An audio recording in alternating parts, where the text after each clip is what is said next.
So rather than just talk about this to death, let me use the example that we use throughout the lectures. And this is just a team that actually did this in 5 days, not 3 weeks.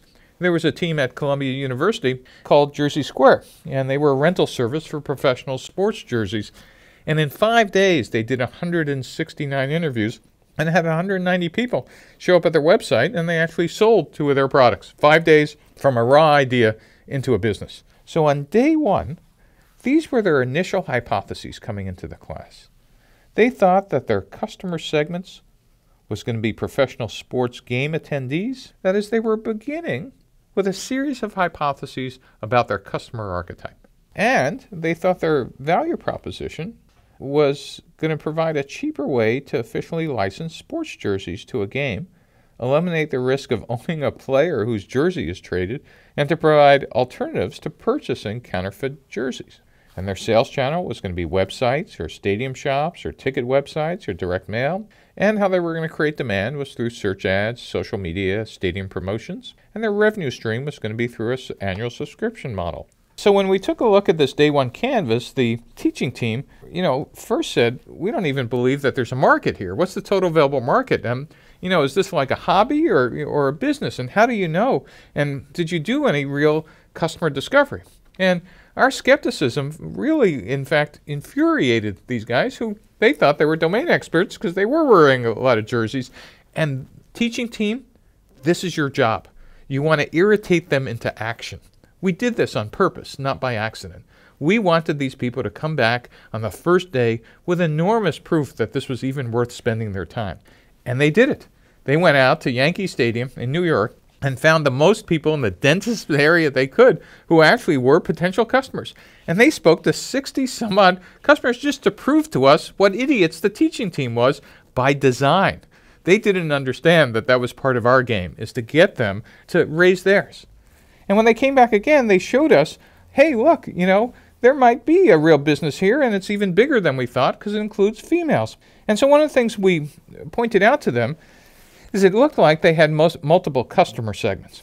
And this just is a teaching team tactic, but when you have multiple customer segments, you have to have multiple value props, and you probably have multiple revenue models, if not multiple other things. Just for logistics, just for you to be able to teach, we beat them up that said you need to put these in multiple colors because it will force you to actually start thinking about how each segment relates to each other.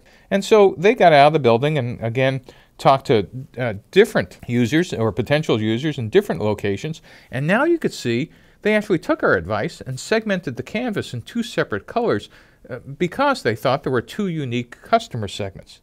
And now you could see the customer segment sport jersey owners match the value prop for sports jersey owners and match the revenue model. And it's fairly easy to track their thinking. Now, the thinking by now in this 3rd iteration, it's a big idea for facilitators and coaches. It's no longer their opinion. They now have 100+ customers telling them this, and life is getting kind of interesting because they now know more than collectively than you do. It's actually no longer your opinion versus theirs, which it was on day 1. It's actually they're now bringing you data. Now, it can be that they're just misinterpreting the data, or they might be calling on the wrong people in the wrong places. That's your job as the facilitator and coach, is to say, well, wait a minute, that's the wrong segment, or, gee, have you looked at, your activities or your resources, because you might have a great, theory on the right-hand side, but this thing won't pencil out if you just do the numbers. And so we pushed them a bit on day 3, and they actually went out and started looking at the left-hand side of the canvas because we beat the stuffing out of them, saying, yeah, this might be nice, but there's no way, you're going to end up spending more doing this than you could bring in. And so they went out and actually talked to the left side of the canvas, and they actually found out that, oh, yeah, you were right, it's not FedEx we want to use because that's too expensive. But we also found out how much we could actually charge. We had people raise their hand and say we could do that.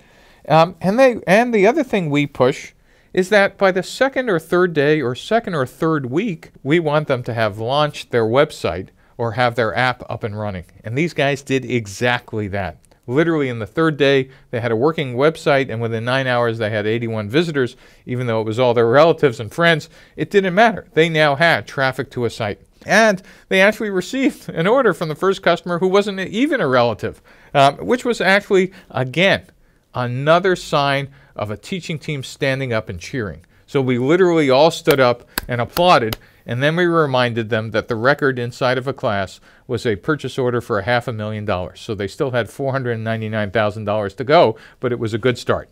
And of course, it makes the other teams who are barely able to get, talking to customers, understand what the scale of the game is, that you really need to be playing this seriously here. And again, for facilitators and coaches, your goal is to keep the pressure on. You got to keep it on. Be polite, be respectful, but just remind them that the pressure you're putting on them is about 1/100th of what it's really going to be like in a real startup. And just understand, you're not trying to be mean, but part of your activity, if you remember, is to figure out how these teams operate in pressure. And it might just be that a good number of them aren't suited for this stage of the company. What a cheap way to find out. This is a simulation of a startup, and your job is to make sure they understand that this is just fractionally of the 24/7 sleepless nights that they're going to be spending for the next couple years. So you could see after 5 days, just 5 days, after talking to 160 customers, you could see how the business model evolved dramatically from something that looked like this on day 1 to something that looked like this on day 5. Day 1, a series of untested hypotheses, a faith-based enterprise. On day 5, the faith has turned into facts. And this startup is on the road to actually building something that customers might want.